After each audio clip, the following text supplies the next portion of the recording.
जी sir. नमस्कार मित्रों। मित्रों, आप मुझे जानते ही हैं वैसे।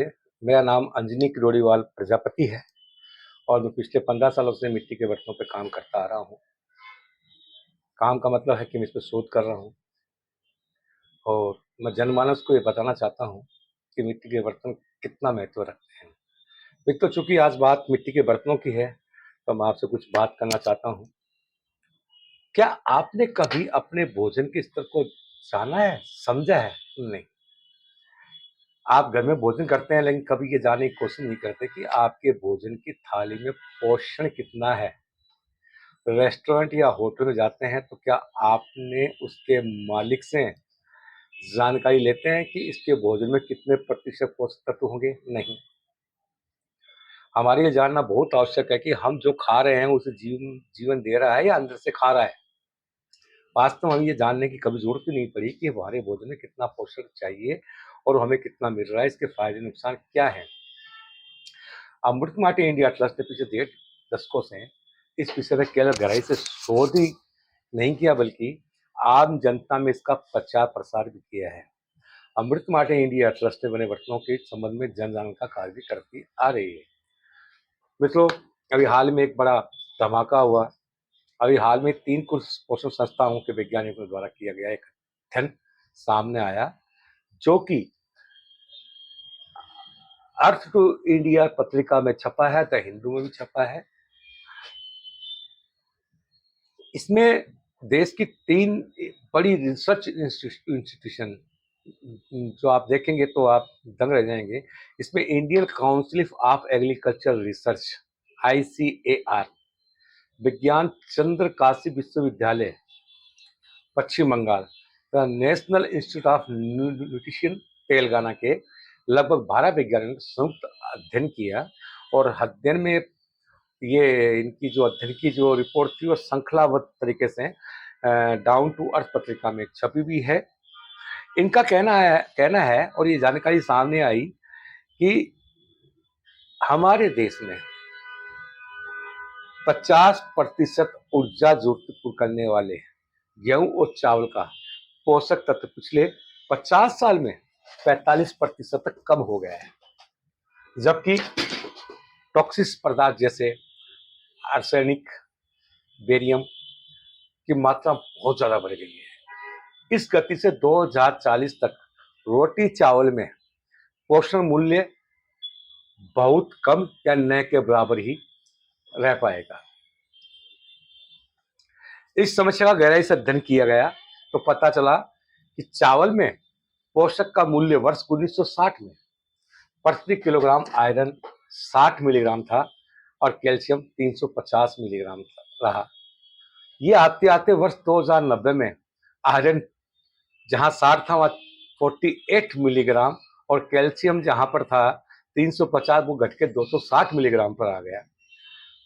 वर्ष 2010 में वही आयरन जो 2060 में 60 मिलीग्राम था वो घट के 45 मिलीग्राम आ गया और कैल्शियम जहां 350 मिलीग्राम था घट के 180 मिलीग्राम आ गया। यही नहीं, अनुमानित है कि वर्ष 2040 में आयरन मात्र 8 मिलीग्राम और कैल्शियम 120 में रह जाएगा। देखिए, 60 में जहां आयरन 60 मिलीग्राम था वो सन 2040 में आकर मात्र 8 मिलीग्राम रह जाएगा और जहां कैल्शियम 350 मिलीग्राम था वो घटते हुए 120 मिलीग्राम रह जाएगा। भारत में खाना एक प्रकार से जहर हो रहा है। चावल के संबंध में कुछ आंकड़े प्रस्तुत हैं जो बहुत ही चौंकाने वाले हैं। 1960 में आर्सेनिक 0.3 मिलीग्राम और एल्यूमिनियम 27 मिलीग्राम। वर्ष 1990 में आर्सेनिक 0.3 ग्राम से बढ़कर हो गया 0.8 मिलीग्राम और एल्यूमिनियम 27 मिलीग्राम से बढ़कर हो गया 38 मिलीग्राम। अनुमान है कि 2040 में आर्सेनिक 1.5 मिलीग्राम और एल्यूमिनियम 60 मिलीग्राम होगा। यानी कि ये कहा जाए कि 1960 में जो आर्सेनिक 0.3 मिलीग्राम था वो 2040 में 1.5 मिलीग्राम हो जाएगा और एल्यूमिनियम जहां 27 मिलीग्राम था वो मित्रों, 1950 से पहले हमारे देश में जैविक खेती का चलन था। 1950 से 1955 तक भारत में एक क्रांति का आगाज जो जिसे हम कहते हैं हरित क्रांति। तब भारतीय वैज्ञानिक डॉक्टर स्वामीनाथन और उनके विदेश साथी ने मिलकर एक खोज की। उन्होंने सोचा कि जब तक एक ही प्रजाति के मेल और फीमेल से क्रॉसिंग से कुछ ना कुछ जरूर पैदा हो सकता है, तो क्यों ना एक ही प्रजाति के दो पौधों को क्रॉसिंग करवा के नया अन्न विकसित किया जाए। उन्होंने सर्वप्रथम भारतीय वैज्ञानिक जैविक गेहूं को, जो हमारा परंपरागत अनाज था, उस जैविक गेहूं को जंगली ज्वार से क्रॉस करवा के एक नई प्रजाति पैदा की, इसे बोलते हैं हाइब्रिड। इसका हाइब्रिड इससे पहले हमारे जो परंपरागत खेती होती थी, उसमें यदि मान लें कि 1 एकड़ में गेहूं बोरी पैदा होती थी, वह हाइब्रिड बीज आते ही उसकी पैदावार 1 एकड़ में मानते हैं कि 1 एकड़ में 2 से 3 गुना तक बढ़ गई। इसी को हरित क्रांति का नाम दिया गया। सबसे पहले 1935 में, आप याद देखिए, 1935 में इस तकनीक का प्रयोग मेक्सिको में हुआ था और वहां मक्का पर इसका प्रयोग हो गया था। 1940 में भारत में इसका प्रयोग हुआ था। उस समय हम लोग अधिक अनाज तो पैदा करके खुश थे, लेकिन इस नुकसान को नहीं समझ पाए थे। हरित क्रांति आई, हमने अनाज तो अधिक किया, लेकिन नुकसान को नहीं समझ पाए। जबकि बहुत बड़ा नुकसान तो ये हुआ कि इस हाइब्रिड प्रजाति के कारण हमारे 50% गेहूं या अनाज, जो भी आप जाने, उनके 50% तो उनके न्यूट्रिशन वैल्यू कम हो गई, 50% उसके अंदर किसी और प्रजाति के गुण आ गए। इसमें गेहूं के मूल पोषक तत्व तो काफी कम हो गए, यानी कि अब गेहूं के गुण की केवल 50% मिलेंगे, उसके साथ 50% अन्य किसी प्रजाति के गुण शामिल हो गए। देखिए, जो देश की जरूरत थी उस वक्त, अधिक आर्थिक लाभ के लिए बड़े पैमाने पर हाइब्रिड खेती होने लगी। परिणाम यह रहा कि अनाज के पोषण तत्व कम होने लगे और इससे कुपोषण बढ़ा। मित्रों, विकास की यात्रा यहाँ ही नहीं रुकी। 1955 में फिर एक खोज की गई और पाया गया पौधों को विकास के लिए 3 घटकों की जरूरत होती है। पहला नाइट्रोजन, दूसरा फास्फोरस और तीसरा पोटेशियम। शोध में पाया गया कि नाइट्रोजन वायु फॉर्म में, फास्फोरस और पोटेशियम मिट्टी मिल सकते हैं और अगर इन तीनों घटकों को पौधों के एक साथ दिया जाए तो पैदावार अधिक की जा सकती है। इसके लिए पहला जो खोज हुई वो यूरिया के नाम से हुई। यानी कि नाइट्रोजन को वायु फॉर्म में केमिकल के द्वारा ट्रीट करके ठोस फॉर्म में बदला गया। इसमें 46% नाइट्रोजन, 54% खतरनाक केमिकल मिलाए गए। देखिए कितनी विचित्र बात है। जबकि यूरिया की बोरी में साफ साफ लिखा होता है इसमें 46% नाइट्रोजन है और इसमें जहां भी आप जाएंगे वहां साफ साफ लिखा होता है, उसके बाद में कोई जानकारी दी नहीं जाती। इससे हुआ कि जहां हाइब्रिड की मुकाबले यूरिया डालने से पैदावार 2-3 गुना अधिक होने लगी, यहाँ भी अधिक पैदावार के लिए यूरिया का उपयोग अधिक से अधिक होने लगा। पहले तो भारतीय वैज्ञानिकों ने जैविक अनाज को हाइब्रिड के जरिए पोषक तत्वों को 50% कम कर दिया और फिर से केमिकल क्रांति यूरिया के जरिए खतरनाक केमिकल को और मिला दिया। इसका एक बहुत बड़ा असर ये पड़ा कि 1970 में लगभग भारत में कई लाइलाज बीमारियां आ पहुंची। भारत के कई राज्यों में तो हालात काफी चिंताजनक है। खास तौर पर आप बात करें पंजाब की, पंजाब जहाँ खेती के लिए विश्व पूरी दुनिया में विशेष स्थान रखता है, वहाँ आज भी कैंसर के मरीज सबसे ज्यादा है।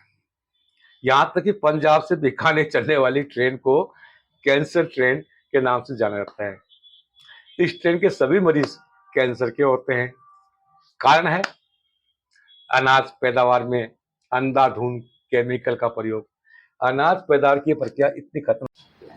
मित्रों,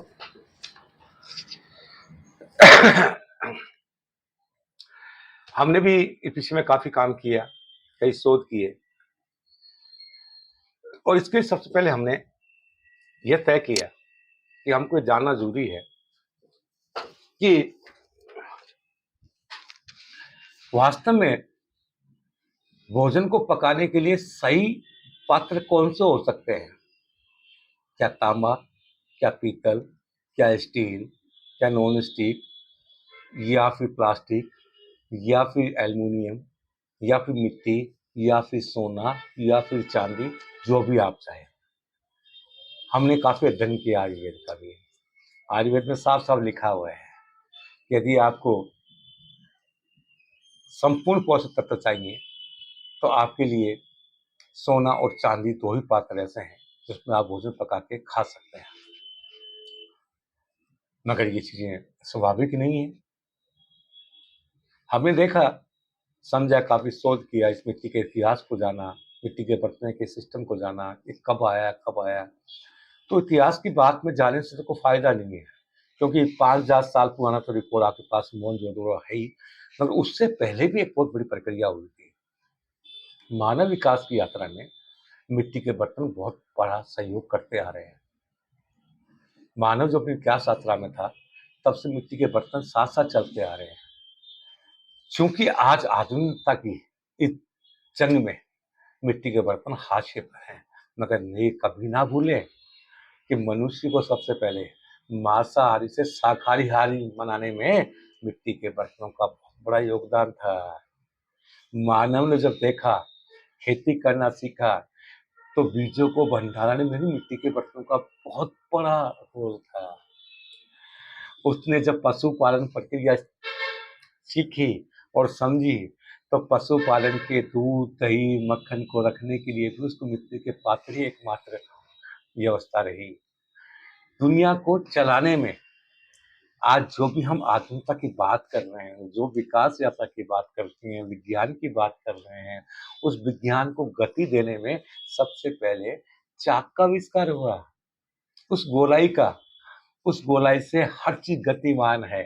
आप चाहे आज मिसाइल बना लें, चाहे आप कुछ भी बना लें, आप चाहे 3D प्रिंटर बना लें, लेटेस्ट टेक्नोलॉजी बना लें, तो कहीं ना कहीं उस चाक का प्रतिरूप किरारी या छोटे चक्र में कहीं ना कहीं तो मौजूद है।